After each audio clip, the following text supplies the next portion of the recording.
Agora não se fala mais, toda palavra guarda uma cilada, e qualquer gesto é o fim do seu início. Agora não se fala nada, e tudo é transparente em cada forma. Qualquer palavra é um gesto, e em sua orla os pássaros de sempre cantam nos hospícios. Como seria saber o que falar, querer falar e não poder? Essa é uma situação fortemente repressora que, embora pareça impossível de acontecer em uma sociedade minimamente civilizada, assombrou os cidadãos brasileiros durante períodos significativos de nossa história. O Estado Novo, comandado por Getúlio Vargas, e a ditadura militar brasileira, instituída com o golpe de 64. Divergências de opiniões e pensamento são normais e esperadas, afinal, as pessoas têm padrões culturais, religiosos e sociais distintos. Contudo, assim como expressa o artigo 19 da Declaração Universal dos Direitos Humanos, todo ser humano tem direito à liberdade de opinião e expressão.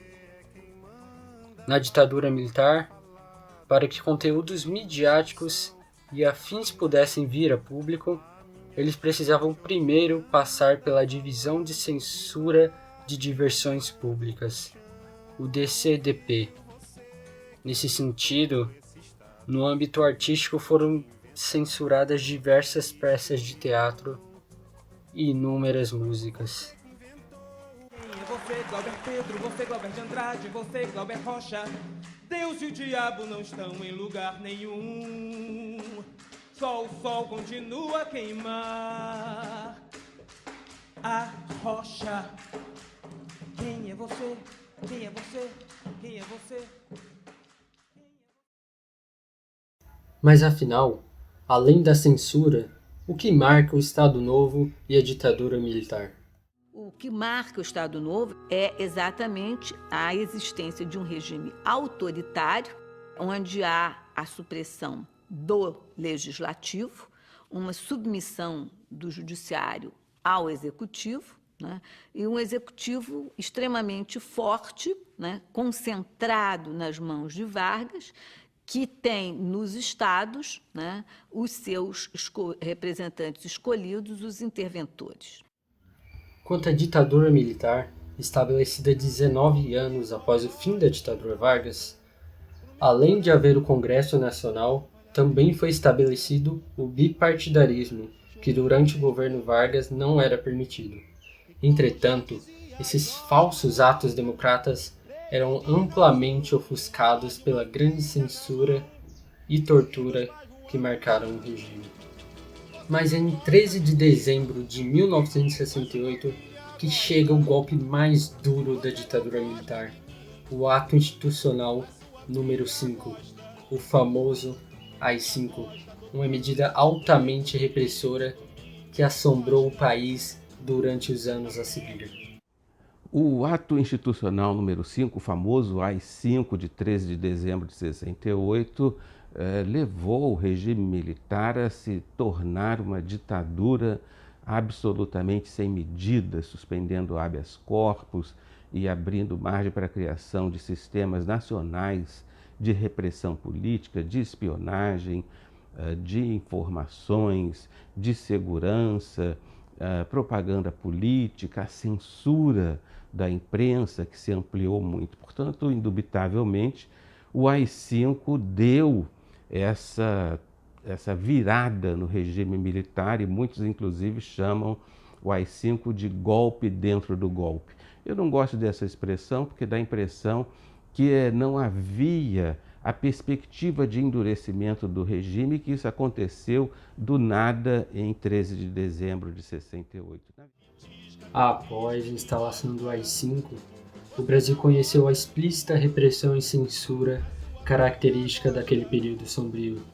A partir de então, começam o que se chamam de anos de chumbo, que dura até o fim do governo Médici, em março de 74. E aí vem um governo militar. O governo militar do Paeg, do Castelo Branco, ele já começa a transformar exatamente a economia do Brasil. Nós teremos a retomada do crescimento do PIB brasileiro, a média de 8%, 7%, certo? E temos um recuo inflacionário brilhante. E aí vem um milagre, né? Embora nós estivéssemos sob uma profunda crise política, os índices econômicos, como o PIB, cresciam cada vez mais. A taxa inflacionária ficaria cada vez menor. Dessa forma, enquanto uns viviam os anos de chumbo por causa da censura e da repressão, outros usufruíam de seus anos de ouro. Mas não se enganem, para o trabalhador comum, do que adianta um aumento no PIB, algo abstrato, um número, se não há comida na mesa? Um aumento no PIB não necessariamente significa um impacto direto na vida do trabalhador comum. Contudo, esse milagre durou pouco tempo.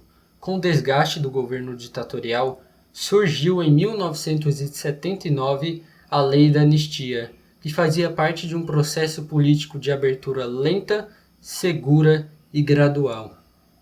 A Lei 6.683, a Lei da Anistia, que completa agora 40 anos, ela foi publicada em 1979. Ela diz explicitamente, em seu artigo 1º, é concedida anistia a todos quantos, no período compreendido entre 2 de setembro de 1961 e 15 de agosto de 1979, cometeram crimes políticos ou conexo com estes, crimes eleitorais e etc. Apesar do movimento pela anistia ter conquistado seu objetivo de garantir a segurança dos torturados e exilados, seu idealizador cuidou para que essa lei abrangesse todos, em especial os torturadores, que até hoje estão impunes. Mas é uma lei que foi construída na lógica da ditadura. O texto dela, como eu mencionei no início, ele é elíptico, ele é construído de uma maneira a assegurar a impunidade. Ele é basicamente pensado para garantir que nenhum violador de direitos humanos, nenhum torturador, nenhum agente do Estado fosse responsabilizado pelos crimes do PT. Assim, o esquecimento promovido pela lei de anistia é extremamente prejudicial para as futuras gerações,